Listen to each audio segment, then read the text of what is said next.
देखिए, भारत की जनगणना एक ऐसा विषय वस्तु है जिसको लेकर इस समय सबसे ज्यादा प्रतीक्षा की जा रही है कि भाई 2021 की जनगणना का डेटा कब आएगा।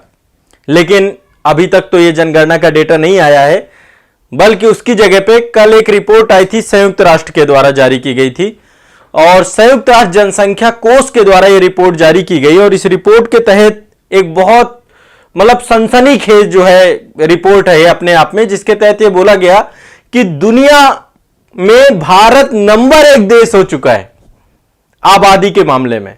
बड़ा सरप्राइजिंग था ये रिपोर्ट देख करके, मैं भी बहुत सरप्राइज हुआ। बट एटलीस्ट अब ये क्या डेटा हो सकता है। देखो, संयुक्त राष्ट्र जनसंख्या कोष के द्वारा दिया गया है, तो निश्चित तौर पे आप मान सकते हैं कि अंतरराष्ट्रीय सबसे बड़े संस्थान के द्वारा दिया गया। अंतरराष्ट्रीय सबसे बड़ी संस्था आपकी यूनाइटेड नेशन है।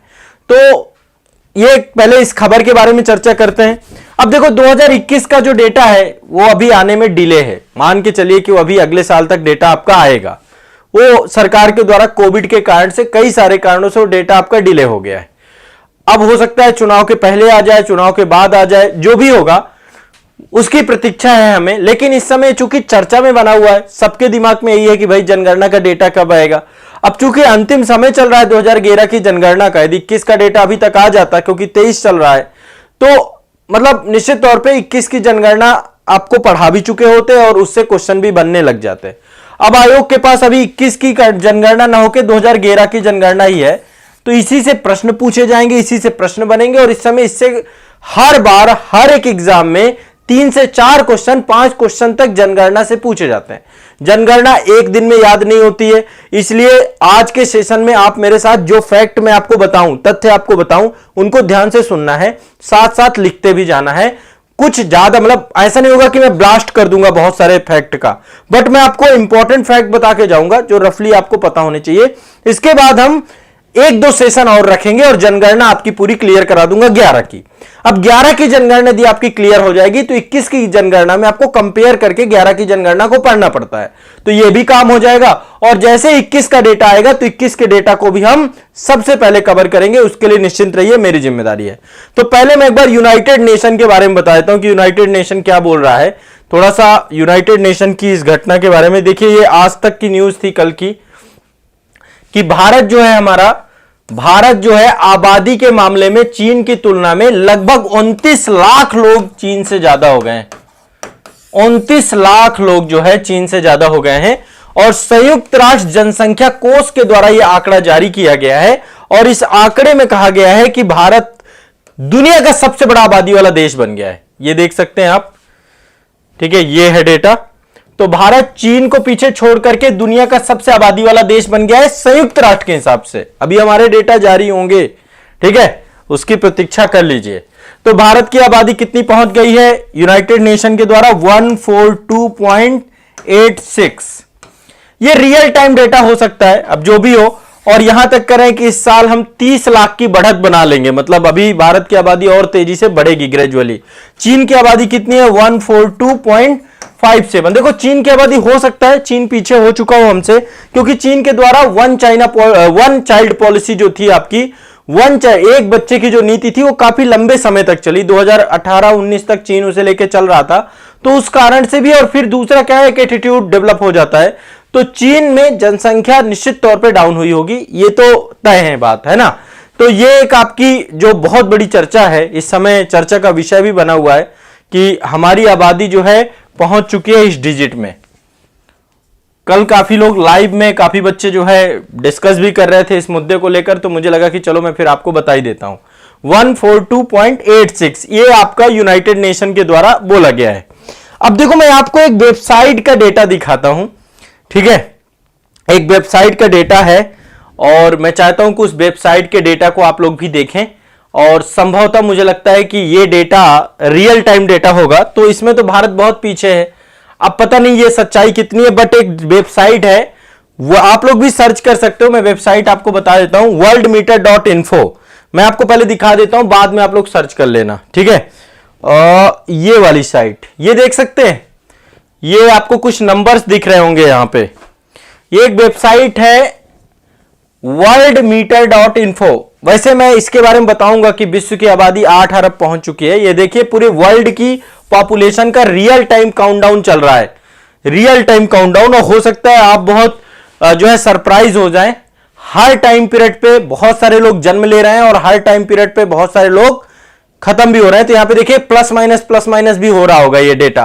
ये देखिए पूरी की पूरी आबादी है, ये पूरे विश्व की आबादी है और पूरे विश्व की आबादी के साथ साथ मैं भारत की आबादी को दिखाऊं यदि इस साइट के हिसाब से www.worldmeter.info के अंतर्गत ये मैं डेटा आपको दिखा रहा हूं। तो ये साइट में आप लोग भी देख लेना और इस साइट में ही देखिए ये डेटा है चीन का। अभी भी देखा जाए इस साइट के अकॉर्डिंग तो चीन नंबर 1 में बना है। चीन की जनसंख्या ये साइट दिखा रही है 1,45,000, ठीक है, वो माफ करेगा 1 लाख कहां से 1,45 करोड़ है ना, ये जनसंख्या है। और भारत की इस साइट के हिसाब से 1,41 करोड़ है। अब यदि हम ऑफिशियल देखो, ऑफिशियल हम संयुक्त राष्ट्र को ही मानेंगे, संयुक्त राष्ट्र जनसंख्या कोष को। यहां पे देखिए ये संख्या घट बढ़ रही होगी, आप इंडिया को भी देख सकते हैं इसमें। ये हमारे देश की का रियल टाइम डेटा दिखा रहा है, यहां पे देखिए बढ़ रही है ये। तो हर सेकंड में बच्चे जन्म ले रहे हैं, हर सेकंड में मृत्यु भी हो रही है। अब ये किस सर्वे के हिसाब से चीजें करते हैं ये नहीं पता है, बट ये साइट के हिसाब से एक डेटा आपका जो है worldmeter.info, आप लोग भी देख सकते हैं। चलिए अब मैं यहां पे बात कर रहा था, हम जनगणना की बात कर रहे थे कि भाई जनगणना को लेकर 2011 के डेटा है। तो कुछ थोड़ा सा इंटरेस्टिंग फैक्ट आप लोगों को मैंने बता दिए। अब मैं आपको लेकर के चलता हूं। अब देखो नंबर 1 ये कौन है, अमित कुमार जी कह रहे हैं सर जहां नंबर 1 आना रहता है वहां लास्ट में रहता है। सही बात है, बहुत सारी रिपोर्ट होती हैं, चाहे वर्ल्ड इकोनॉमिक फोरम की रिपोर्ट हो या फिर अन्य बहुत सारी संस्थानों की रिपोर्ट हो, उनमें अभी हमारी स्थिति बहुत दयनीय रहती है, बात सही है। बट एट लीस्ट आबादी के मामले में तो हम बहुत ज्यादा हो गए, तो डरने की अब जरूरत नहीं है। विश्व में चीन से भी अब डरने की जरूरत नहीं रही, संख्या बल में ज्यादा है, युवा देश है, विश्व का सबसे युवा देश भारत ही है इस समय। तो अब देखो आप लोगों के कंधों में सारा दारोमदार है कि अब देश को आप किस दिशा में ले जाते हो। ठीक है, देखिए अब मैं आपको आपकी शक्लें दिखाता हूं, ये है आपकी शक्लें, अब ढूंढो आप लोग अपने अपने को। ये है हमारे देश की पॉपुलेशन, देख सकते हैं आप, लैंड बहुत कम है, जनसंख्या बहुत ज्यादा है। अभी वो सारा डेटा मैं डिस्कस करूंगा आप सभी के साथ। क्षेत्रफल बहुत कम है, क्षेत्रफल में 7वां स्थान है और जनसंख्या में 2011 के हिसाब से दूसरा स्थान था। अब शायद पहला हो जाए, 21 की जनगणना आ जाए तो सरप्राइजिंग हो जाए।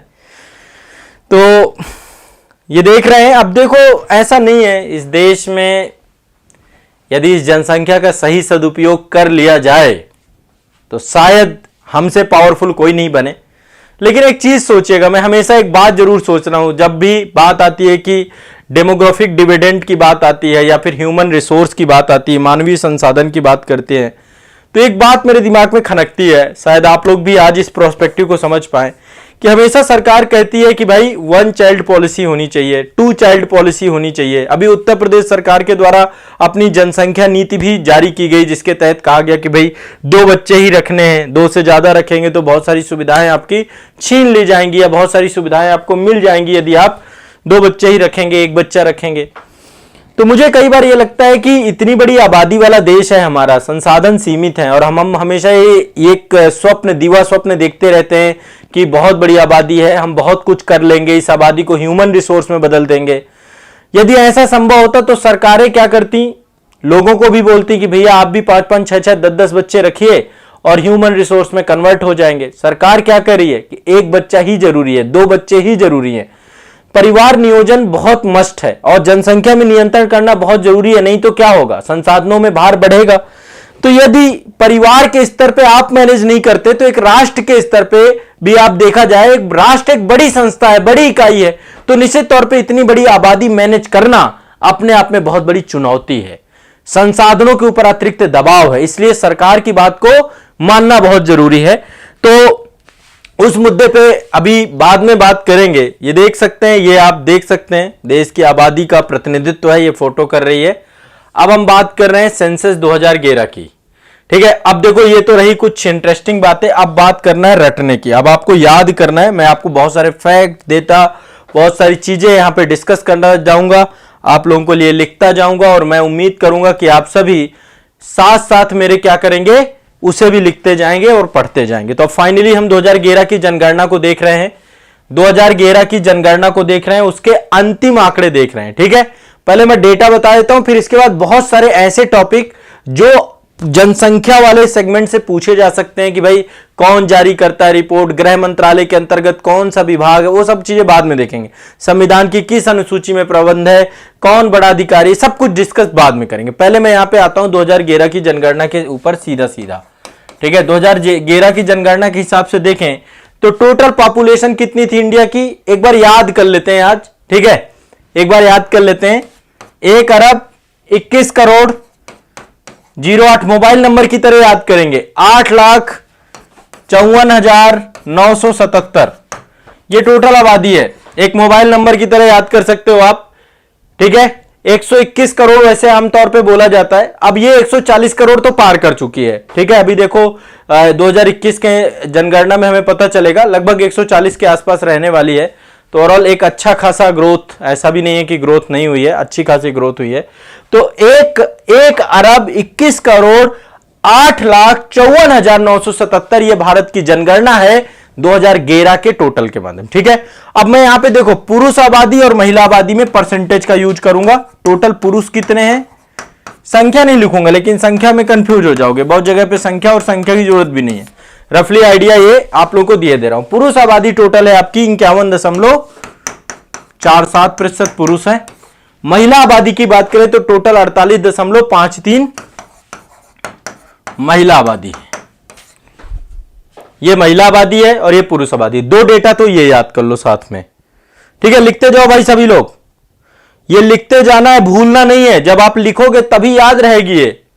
ठीक है, 2011 की जनगणना पढ़ा रहा हूं। पुरुष आबादी है 51.47% और महिला आबादी है 48.53%। एक काम करना, एक पूरे कागज में लिख करके जहां पे सबसे ज्यादा समय व्यतीत करते हो, चलते फिरते उठते बैठते टेबल में या तो चिपका लो, वहां पे नजर पड़ती रहे, याद हो जाएगा। एक एक डेटा डेली 3-3 4-4 बार देखोगे तो याद हो जाएगा, इतना बड़ा इशू नहीं है। ठीक है, तो एक तो ये हो गया टोटल जनसंख्या। ठीक है, अब बात करते हैं, एक आयु वर्ग बनाया गया है 0 से 6 आयु वर्ग का। 0 से 6 आयु वर्ग की बात करते हैं, 0 से 6 आयु वर्ग की बात करते हैं। तो 0 से 6 आयु वर्ग की जनसंख्या कितनी है टोटल, 0 से 6 आयु वर्ग की जनसंख्या है 13.6%। 13.6% टोटल जनसंख्या का 13.6% 0 से 6 आयु वर्ग के बच्चों का है। ठीक है, अब यहां पे अगला डेटा बता रहे हैं नगरीय जनसंख्या कितनी है, नगर में कितने लोग रहते हैं और गांव में कितने लोग रहते हैं। तो ग्रामीण जनसंख्या और नगर की जनसंख्या दोनों अलग अलग है। ग्राम में रहने वाली जनसंख्या और तो गांव में रहने वाले लोगों की संख्या 31.1। पहले तो ये आप लिख लो, 31.1% लोग क्या है, नगर में रहते हैं। ठीक है, 2011 की जनगणना के अनुसार से अब बढ़ गया होगा आपको। ठीक है, अब देखिए ये जो जनसंख्या है इसको कंपेयर करना पड़ता है हमें 2001 की जनगणना से हमेशा। अब जैसे 2011 की जनगणना को 2021 की जनगणना जब आएगी ना, तो उसको हम 2011 की जनगणना के साथ कंपेयर करेंगे। तो जब हम 2001 की जनगणना को 2011 की जनगणना से कंपेयर करते हैं तो हम पाते हैं कि 10 सालों में जनसंख्या वृद्धि कितनी हो गई है, 17.7%। 17.7%। ये दशकीय वृद्धि से बोलते हैं, दशकीय वृद्धि। ये भी याद कर लो, ये पूछा जाएगा, ये जानना होगा। अभी देखो, अभी आपके पास यही है तो इसी से क्वेश्चन पूछता है। दशकीय जनसंख्या वृद्धि, जनसंख्या वृद्धि। तो दशकीय वृद्धि कितनी हुई है, 17.7। अब फिर से एक बार बता देते हैं, टोटल जनसंख्या है 1 अरब 21 करोड़ 8,54,977। ठीक है, पुरुष आबादी कितनी है 51.47, महिला आबादी कितनी है 48.53। ठीक है, इसमें से दशकीय जनसंख्या वृद्धि कितनी है 17.7। नगर में रहने वाले लोग कितने हैं 31.1। इतना तो रफली आपको याद ही कर लेना है, इतना डेटा आपके दिमाग में बैठ जाना चाहिए। ठीक है, अब बात कर रहे हैं कि अच्छा दशकीय जनसंख्या वृद्धि इतनी है तो एक वर्ष में जनसंख्या वृद्धि कितनी हुई होगी। तो एक वर्ष में जनसंख्या वृद्धि हुई है 1.64%। ये एक वर्ष की जनसंख्या वृद्धि है। ठीक है, औसतन है, एक तरीके से औसतन ही है ये सारी चीजें। तो टोटल 10 साल में जनसंख्या वृद्धि 2001 से 2011 के बीच में 17.7% और प्रति वर्ष के हिसाब से देखें तो 1.64%। ठीक है, चलो रफली देखो, मैं बहुत आपको इंपॉर्टेंट डेटा बता रहा हूं। लिंगानुपात कितना है? लिंगानुपात कितना है? लिंगानुपात है 943। लिंगानुपात क्या होता है? 1000 पुरुषों में महिलाओं की संख्या कितनी है? तो महिलाओं की संख्या है 943 1000 पुरुषों में, कि ठीक है 943 याद कर लो 943। साक्षरता दर की बात करते हैं। साक्षरता दर कितनी है? साक्षरता दर 73% साक्षरता दर 73% साक्षरता दर है। इसमें भी पुरुष और महिला दो कैटेगरी निकलते हैं कि पुरुष कितना पढ़े हैं, महिला कितने पढ़े हैं। पुरुष साक्षरता और महिला साक्षरता। ठीक है, पुरुष साक्षरता की बात करें तो 80.9% है, 80.9% पुरुष साक्षरता। महिला साक्षरता की बात करें तो 64.6% है। टोटल साक्षरता है 73%। कितनी है? 73%। अब बढ़ जाएगा डेटा, नया आएगा तो पुरुष साक्षरता 80.9%, महिला साक्षरता 64.6%। लिखते जाना, यदि लिख लोगे तो ज्यादा याद हो जाएगा। ठीक है, जन घनत्व की बात कर लेते हैं। जन घनत्व कितना है? जन घनत्व कितना है? 382 किलोमीटर स्क्वायर, यानी 1 किलोमीटर के दायरे में 382 लोग निवास कर रहे हैं। डेंसिटी जन घनत्व 382। अब पहले इतना डेटा को हजम करो, ये जितना मैंने बताया। टोटल कितनी है? 1,21,08,54,977। ये टोटल है 2011 की जनगणना के अनुसार से। अंतिम आंकड़े हैं। पुरुष की बात करें तो पुरुष आपके कितने हैं? 51.47% पुरुष, 48.53% महिला। ठीक है, इसके बाद 0 से 6 आयु वर्ग के बच्चों की संख्या कितनी है? 13.6। इसके बाद नगरों की बात करें तो नगरीकरण है 31.1। यहां पे बात थी दशकीय वृद्धि दर 17.7, वार्षिक वृद्धि दर 1.64। इसके बाद यह लिंगानुपात है 943, साक्षरता दर है 73, पुरुष साक्षरता 80.9 और महिला साक्षरता है 64.6 और जन घनत्व है 382। अब डेटा बहुत आ गया, बहुत सारे नंबर्स आ गए, बहुत सारे संख्या आ गए, कोई दिक्कत नहीं है, याद हो जाएगा, घबराओ मत। 1-2 बार देख लेना। ठीक है, ठंडा पानी पीना, 1-2 बार देख लेना, याद हो जाएगा, घबराना नहीं है। ठीक है, 1-2 बार आंखों के सामने रखना है, चलते फिरते यही आपके दिमाग में आएगा, सब याद होगा, ऐसे कैसे नहीं याद होगा। चलो अब थोड़ा सा मैं कुछ फैक्चुअल चीज बता रहा हूं। सब जानते हैं सबसे बड़ा राज्य कौन सा है क्षेत्रफल में? सबसे बड़ा राज्य है क्षेत्रफल में राजस्थान। ठीक है, 2011 के हिसाब से। सबसे छोटा राज्य कौन सा था? गोवा। ये भी रफली आप सभी जानते हैं।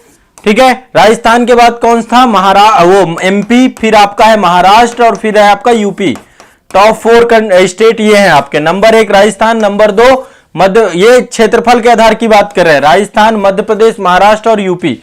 चौथे नंबर पे यूपी है। सबसे छोटा स्टेट गोवा, क्षेत्रफल के आधार पे। अच्छा, सबसे बड़ा केंद्र शासित प्रदेश कौन सा है? अंडमान निकोबार द्वीप समूह। अंडमान एंड निकोबार आपका सबसे बड़ा है केंद्र शासित प्रदेश। सबसे छोटा केंद्र शासित प्रदेश कौन सा था? लक्षद्वीप। लक्षद्वीप। ये बेसिक बातें हैं, रफली याद होनी चाहिए, सेंसस के अंतर्गत ही आती हैं आपकी, ध्यान रखना है। ठीक है, ये तो हुआ आपका क्षेत्रफल के दृष्टिकोण से। सबसे बड़ा राजस्थान, सबसे छोटा गोवा, सबसे बड़ा यूटी आपका अंडमान और सबसे छोटा आपका लक्षद्वीप। जनसंख्या की दृष्टि से सबसे बड़ा यूपी, सबसे ज्यादा जनसंख्या हमारे उत्तर प्रदेश में है। ठीक है, सबसे छोटा है सिक्किम, यह भी याद रखिएगा, इससे भी क्वेश्चन पूछा गया है। सबसे छोटा है सिक्किम, क्षेत्रफल में गोवा और जनसंख्या में सिक्किम। क्षेत्रफल के आधार पर सबसे बड़ा केंद्र शासित प्रदेश कौन सा है? केंद्र शासित प्रदेश क्षेत्रफल के आधार पे दिल्ली, वो जनसंख्या के आधार पे, माफ करिएगा, जन क्षेत्रफल के आधार पे तो अंडमान निकोबार द्वीप समूह है, पर जनसंख्या के हिसाब से दिल्ली है। दिल्ली का जनघनत्व तो सबसे ज्यादा है पूरे भारत में। ठीक है, और सबसे छोटा केंद्र शासित प्रदेश यहां पे जनसंख्या के आधार पे भी लक्षद्वीप है। लक्षद्वीप में सबसे कम आबादी रहती है, सबसे कम आबादी रहती है लक्षद्वीप से। देखो रफली डेटा है, सब आपको याद करते रहना है। ठीक है, तो अब यहां पे एक बार देखते हैं जनसंख्या के हिसाब से टॉप यदि स्टेट देखें तो नंबर 1 में आपका यूपी है, फिर आपका महाराष्ट्र है, इसके बाद हमारा बिहार है। बिहार किसी से कम नहीं, बिहार। और बिहार के बाद है वेस्ट बंगाल। ये 4 आपको इसके भी याद रखना है, टॉप 4। क्षेत्रफल के आधार पर टॉप 4 मैंने बताए थे। पहले नंबर पे राजस्थान, फिर मध्य प्रदेश, फिर महाराष्ट्र और फिर यूपी। जनसंख्या के हिसाब से पहले यूपी, यूपी के बाद महाराष्ट्र, महाराष्ट्र से बिहार, बिहार के बाद वेस्ट बंगाल। ठीक है, 5वें नंबर पे आंध्र प्रदेश है, एपी है। अब आंध्र प्रदेश का चूंकि 2014 में बदलाव हो गया तो अभी डेटा नया आएगा, इसलिए 4 याद रखने हैं आपको, 4 याद रखने हैं। ठीक है, टॉप 4 यहां पे याद रखने हैं। क्लियर है, स्पष्ट है जनसंख्या की दृष्टि से।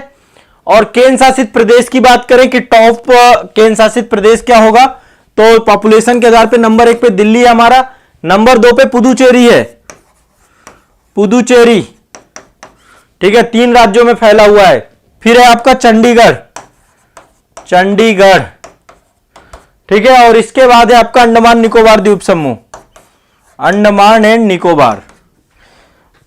ये पॉपुलेशन के आधार पे टॉप 4 बता दिए मैंने आपको, पॉपुलेशन के आधार पे टॉप 4 बता दिए। ठीक है, अब चलो लिंगानुपात की बात करते हैं। सबसे ज्यादा लिंगानुपात है केरल में, सबसे ज्यादा लिंगानुपात है केरल में। भारत का लिंगानुपात कितना बताया था मैंने आपको, 943, 943।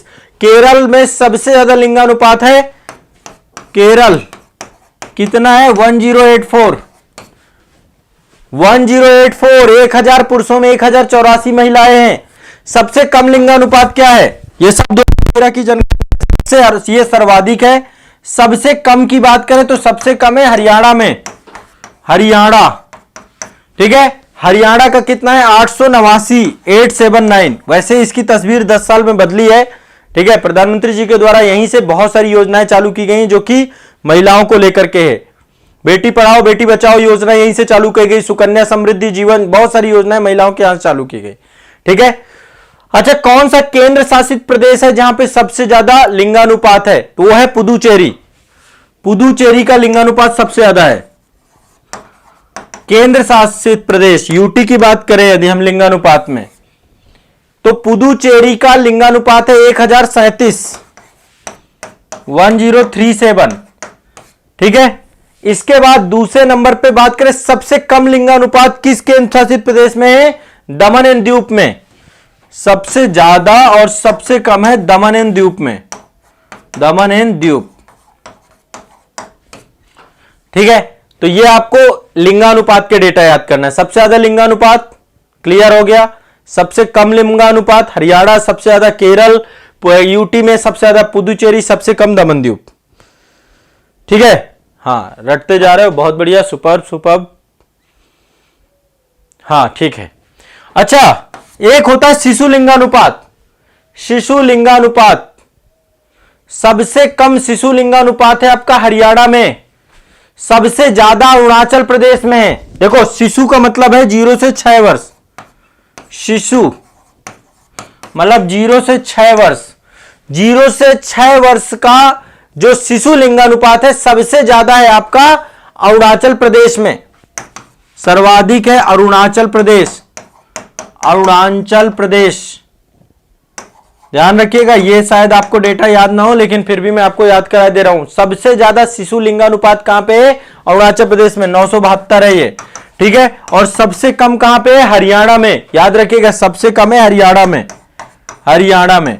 हम यूटी की बात करें, यदि केंद्र शासित प्रदेश की बात करें तो शिशु लिंगानुपात केंद्र शासित प्रदेश में सबसे ज्यादा है अंडमान निकोबार द्वीप समूह में, अंडमान एंड निकोबार द्वीप समूह। ठीक है, अंडमान निकोबार द्वीप समूह में सर्वाधिक है। और सबसे कम की बात करें कि सबसे कम कहां है, तो सबसे कम है आपका दिल्ली में। ठीक है, सबसे कम है आपका दिल्ली में, यह आपको याद करना है। सभी को इतना क्लियर हो गया। ये देखो लिंगानुपात में इतने से ही पूछ लेगा जो पूछना होगा, ज्यादा हमें यहां पे कोई रॉकेट साइंस नहीं पढ़ना है। ठीक है, बहुत ज्यादा रॉकेट साइंस के चक्कर में नहीं रहना है। इतना क्लियर हो गया सभी का लिंगानुपात। अब चलो अगले डेटा पे चलते हैं। लिंगानुपात के बाद अगला चलते हैं जनघनत्व की बात करते हैं। इससे क्वेश्चन बहुत पूछता है, फेवरेट टॉपिक है आयोग का।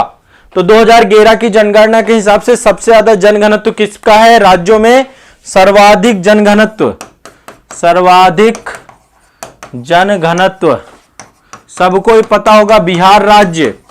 बिहार राज्य में 1 किलोमीटर के दायरे में 1106 लोग रहते हैं, 2011 की जनगणना के हिसाब से सर्वाधिक, सबसे कम कहां पे है? अरुणाचल प्रदेश में। अरुणाचल प्रदेश में 1 किलोमीटर के दायरे में केवल 17 लोग रहते हैं। सर्वाधिक जनघनत्व आपका केंद्र शासित प्रदेश की बात करें तो यूटी में सबसे ज्यादा है आपका दिल्ली में। कहां पे? दिल्ली में। पूरा भारत दिल्ली आ चुका है। कितना है जनघनत्व दिल्ली का? दिल्ली का जनघनत्व है 11,320। 1 किलोमीटर के दायरे में 11,320 लोग रहते हैं दिल्ली में। सोचिए, आप दिल्ली में कहीं भी खड़े हो जाइए, मुखर्जी नगर में कहीं पर भी, तो धीरे धीरे लोग ही आपको धक्के मार मार के ही ले जाएंगे। तो सर्वाधिक केंद्र शासित प्रदेश दिल्ली में लिंग जनघनत्व, ठीक है। और सबसे कम जनघनत्व किस केंद्र शासित प्रदेश में है?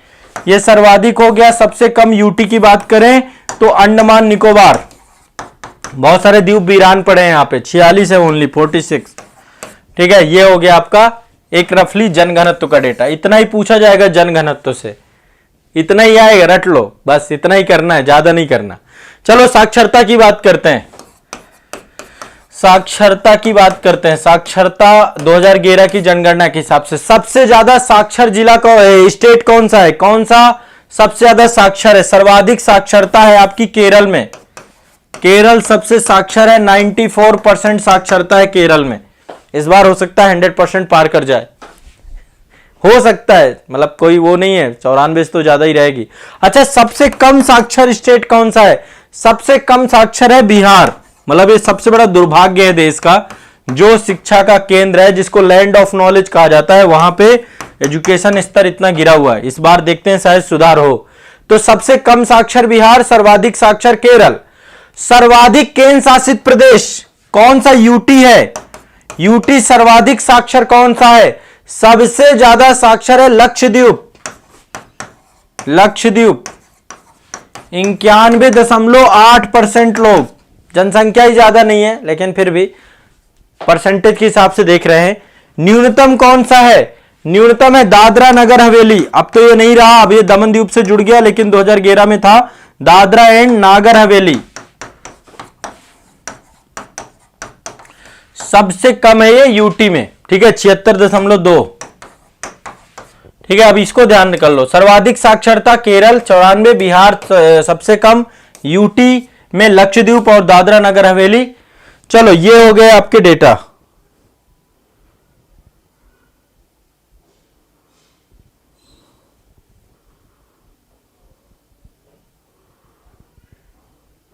देखो, बिहार दुर्भाग्य है और कुछ नहीं कह सकते हैं। बिहार के लोग जितना परिश्रमी और जितना मेहनत करते हैं, शायद भारत में कोई भी स्टेट इतना मेहनत परिश्रम करता हो, बट वहां की राजनीति ने सब चौपट कर रखा है। चलिए, अब ये हो गया आपका, काफी सारे डेटा हो गए। इतना पचा लोगे कि नहीं बताओ? आज के लिए इतना ही रखूं? इतना पचा लो, आज इतना पचा लो, फिर इसके बाद नेक्स्ट क्लास में और बहुत सारे टॉपिक लेकर के आऊंगा। अभी जनगणना से जुड़े हुए मैं कुछ आपको बेसिक चीजें पढ़ा दूंगा, ताकि आपकी नई जनगणना है तो बिल्कुल रिफ्रेश होके बस डेटा आपको देखना हो, बस कि ये अच्छा ये है। मैं वैसे क्लास में आपको पढ़ाऊंगा ही नई जनगणना। तो आज के लिए इतना ही रखते हैं, इतना पचाओ, बहुत है ये, अपने आप में बहुत सारा डेटा दे दिया आपको, ठीक है। और एक बार दो बार नहीं हो तो सेशन को दोबारा देख लेना, रट जाएगी जनसंख्या, ठीक है। चलिए, अब नंबर 1 आ गए हैं तो फिर नंबर 1 बनिए पढ़ने में भी।